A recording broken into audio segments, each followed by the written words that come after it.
When the evil and mysterious Time Trapper attempts to make a devil's deal with Lois Lane, will Superwoman be able to avoid the same temptation as her husband? Or will the temptation simply be too great? Well, let's hop into the pages of Superman issue number 23 and find out what happens next together, shall we? So then, picking up directly from where the last issue left off, poor Jimmy Olsen found himself caught in the crossfire of the big battle between Doomsday, the Superman family, and the Radiant. In fact, there's probably a good chance that he would have died instantly were it not for the late intervention of the Time Trapper, who once again used his amazing abilities to freeze time. Of course, he didn't do this out of the goodness of his heart. This is still a Doomsday from the future, mind you. No, he simply used this as the carrot on the end of a much bigger stick to try and entice Lois to take the deal that Clark wouldn't mainly kill him so that he may be reborn as a much more powerful time-manipulating entity capable of stopping, well, whatever horrible threat comes next, and it must be pretty bad if it can scare a being as powerful as Time Trapper Doomsday. Obviously, Lois isn't dumb and she's not buying a single thing this guy is selling, though in an interesting attempt to try and actually endear himself to Lois, Doomsday says that the first day he died, the day that Superman most famously died, the last thing he actually heard was not the sound of his own body breaking, but instead the mournful tears of Lois, something he always felt bonded the two together, even though the feeling is definitely not mutual. Now, a nice thing Joshua Williamson has been doing throughout this story is allowing Lois as Superwoman to actually have a little bit of closure and to actually deal with some of the residual trauma from the death of Superman, mainly by getting to tell Doomsday off to his face. She talks about how much she hates the monster, not just because of what he did, killing the man she loves in Superman, but because of what he made him do,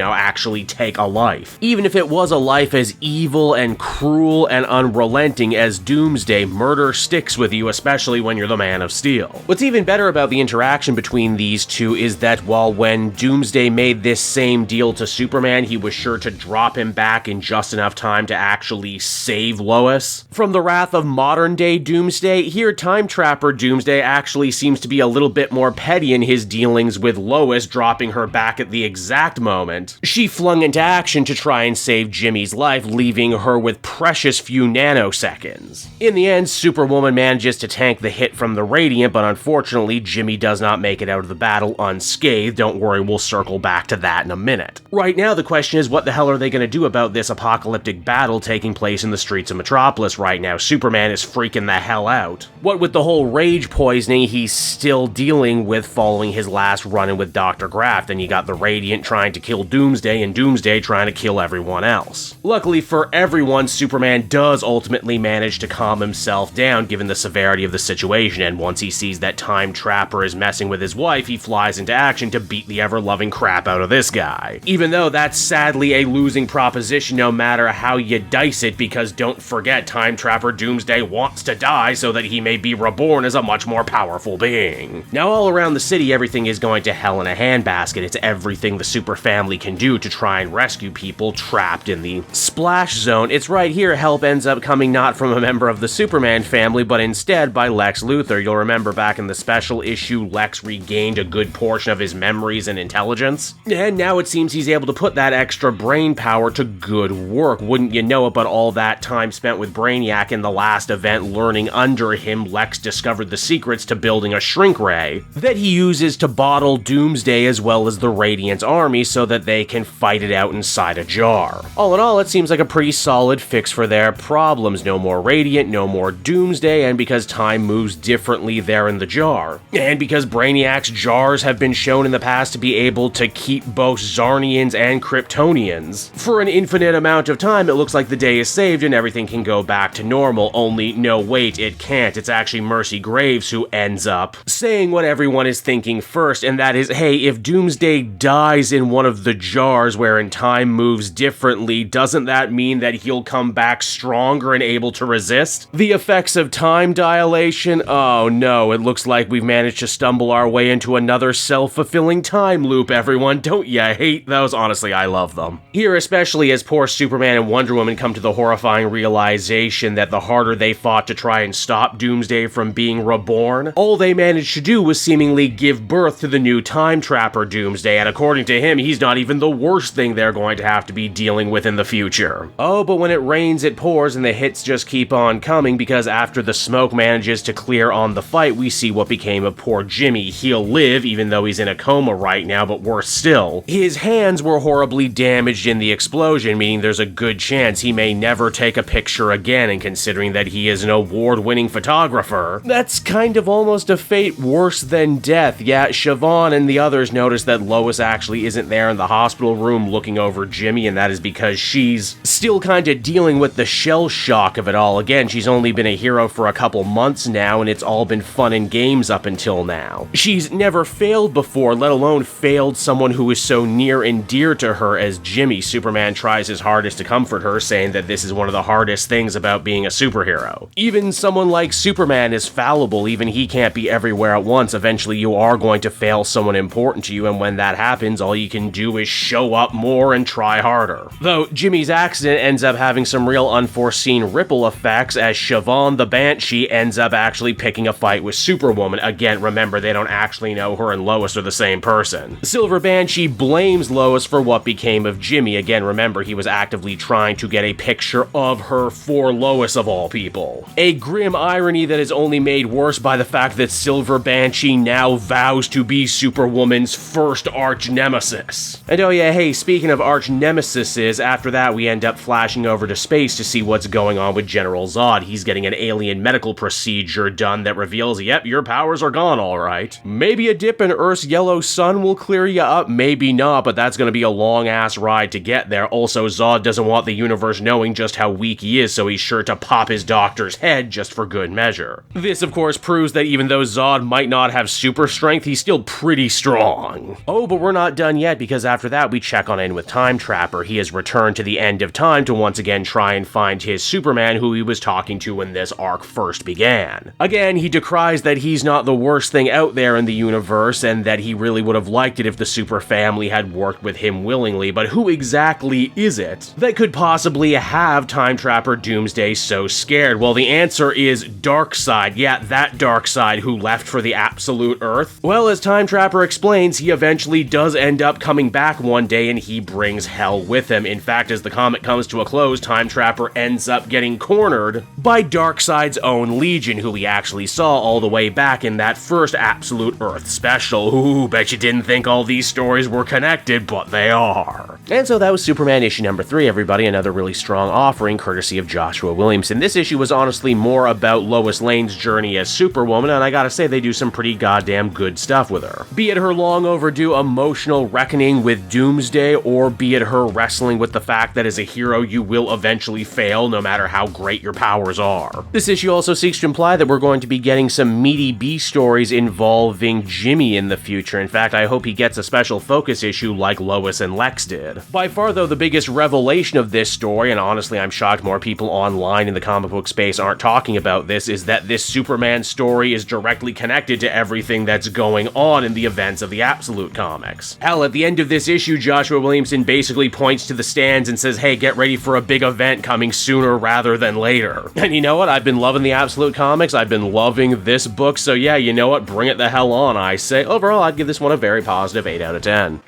Hey there everyone, it's your pal Cape Joel again, and if you're seeing my face right now, that means you watched to the end of the video, and I'll always be grateful for that. Retention helps in this crazy YouTube game, and so does becoming a patron. If you head on down to the description, you can find a link to my Patreon page. Recently just redid all the tiers, a lot of cool stuff offering up there, exclusive commentaries, exclusive polls, behind the scenes concept art for Capes and Quest. That's the brand new D&D show I've started soon. Never been a better time to become a patron. You can become a patron for as little as $1 a month and help the channel grow, and help me continue to deliver content like what you just saw. So I want to thank you all, and I will see you again next time. Bye bye.